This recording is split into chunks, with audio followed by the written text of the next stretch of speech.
तपाईहरुले फेसबुकमा हाल्नका लागि भनेर फोटो अनि भिडियोहरु स्टकमा खिचिराख्नु भएको छ भने धेरै फोटो भिडियोजहरु स्टकमा राख्नु भएको छ भने त्यसलाई चाहिँ तपाईले शेड्युल टाइम मिलाएर एउटै टाइममा एकैचोटी 1 महिना 2 महिना अथवा कति टाइमको लागि तपाईले एकैचोटी एकै दिनमा अपलोड गर्न सक्नुहुन्छ हैन।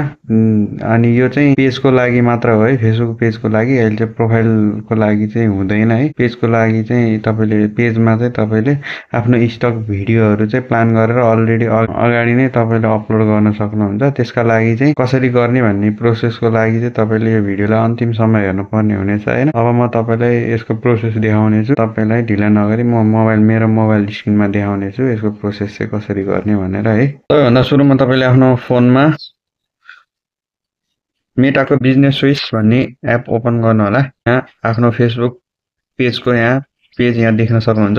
प्रोफाइल चाहिँ हुँदैन यसमा, पेज चाहिँ तपाईले यहाँ देख्न सक्नुहुन्छ हैन। अनि तपाईले यहाँ इन्टरफेस देख्न सक्नुहुन्छ। यसको कन्टेन्ट यहाँबाट अपलोड गर्ने भइगयो हैन। अनि इनबक्स अनि यता यहाँ टुल्समा जानु होला।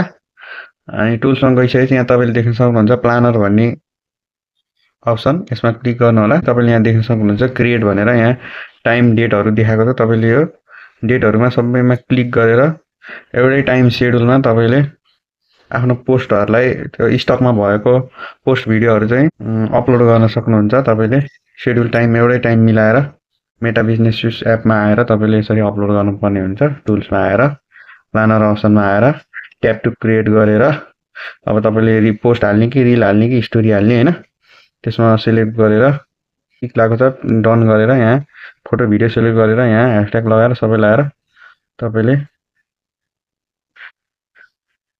यसरी अब नेक्स्ट गरेर तपाईले अब कहिलेको टाइम लगाउने हो शेड्युल गरेर अब यसरी सबै पोस्टहरु तपाईले एउटै टाइममा शेड्युल गरेर तपाईले यहाँबाट अपलोड गर्न सक्नुहुन्छ। 1 महिना चाहे 2 महिना होस्, पछिको पनि 2 महिना पछिको भए पनि तपाईले यहाँबाट यसरी शेड्युल गरेर एकैचोटी अपलोड गर्न सक्नुहुन्छ पेजको लागि चाहिँ है।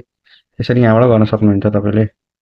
मेरो यो सानो जानकारी तपाईलाई कस्तो लाग्यो कृपया भिडियोमा प्रतिक्रिया दिन होला, लाइक शेयर कमेन्ट गरेर। अनि यस्तै नयाँ जानकारीका लागि चाहिँ सधैँ जानकारी यस्तै नयाँ जानकारी चाहनुहुन्छ भने चाहिँ मलाई फलो फेसबुकमा अनि युट्युबमा पनि सब्स्क्राइब गर्न सक्नुहुन्छ। नयाँ भिडियोहरु म डेली अपडेट गर्ने गर्छु। अनि तपाई कुनै विषयमा जान्न चाहनुहुन्छ, कुनै विषयमा थाहा छैन भने तल भिडियोमा कमेन्ट गर्नु होला। म नेक्स्ट भिडियो त्यसको बारेमा बनाउने